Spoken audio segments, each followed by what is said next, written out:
بسم اللہ الرحمن الرحیم۔ السلام علیکم۔ انفو ٹی وی میں خوش آمدید۔ آج 1 اپریل 2022 بروز جمعۃ المبارک۔ سعودی عرب کی شام کی اہم ترین خبروں کے ساتھ میں ہوں وسیم۔ سعودی عرب کی خبریں حاصل کرنے کے لیے آپ انفو ٹی وی چینل کو سبسکرائب کر سکتے ہیں اور بیل آئیکن کو پریس کر لیں تاکہ آپ کوئی خبر مس نہ کریں۔ آج شام کی نیوز بلیٹن میں بہت سی اہم اور نئی اپڈیٹس ہیں جو آپ کے لیے لائے ہیں، تو ویڈیو کو مکمل دیکھیے گا۔ شروع کریں گے اپنی پہلی خبر کے ساتھ۔ زائرین کے لیے اتمرنا اپلیکیشن میں اکاؤنٹ کی سہولت۔ وزارت حج اور عمرہ کا کہنا ہے کہ سعودی عرب آنے والے عمرہ زائرین کے لیے اتمرنا اپلیکیشن میں رجسٹریشن کے لیے مطلوبہ معلومات متعین کر دی گئی ہیں۔ اتمرنا اپلیکیشن کا مقصد عمرہ اور زیارت کے لیے آنے والوں کو منظم انداز میں خدمات کی فراہمی کو یقینی بنانا ہے تاکہ ماہ سیام میں کسی قسم کی دشواری کا سامنا نہ کرنا پڑے۔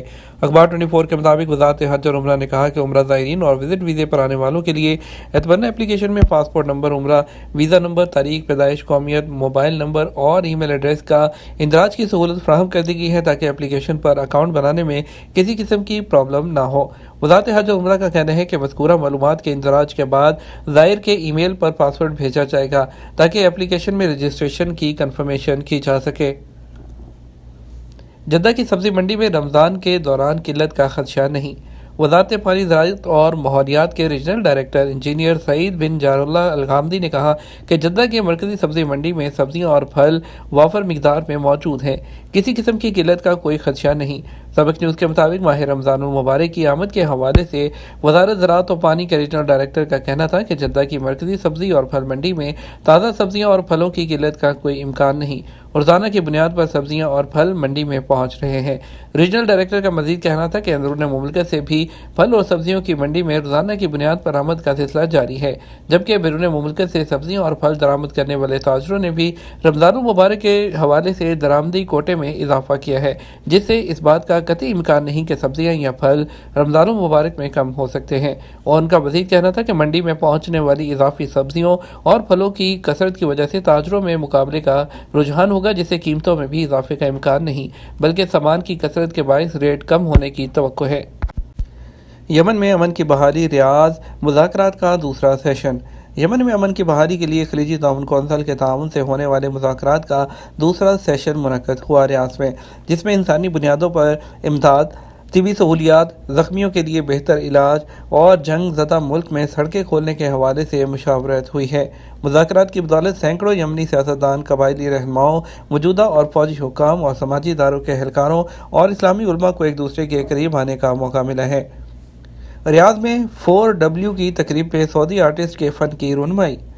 سعودی عرب کے شہر ریاض میں شروع ہونے والے ایک نئے پروگرام کے ذریعے نوجوانوں کو اپنا ہنر اور تخلیقی صلاحیتیں دکھانے کا موقع مل رہا ہے۔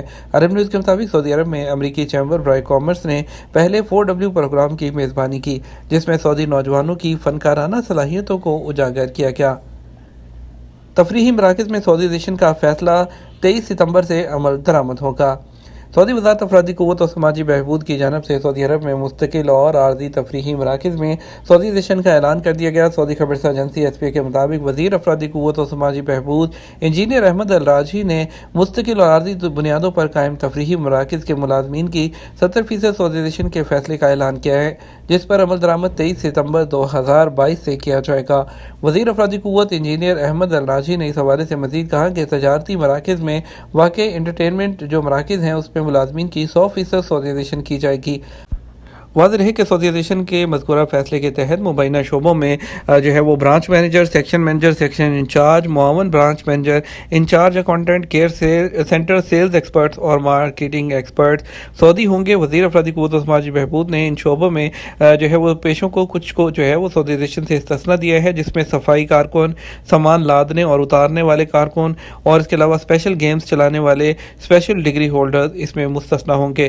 وزارت افرادی قوت اور سماجی بہبود نے ان شعبوں میں سعودیزیشن کے فیصلے کی پابندی نہ کرنے کے لیے سزائیں بھی مقرر کر دی ہیں۔ اس کی تفصیلات پر مشتمل گائیڈ بک جاری کر دی گئی ہے۔ کورونا کے 96 نئے کیسز، ایک ہلاکت کی تصدیق۔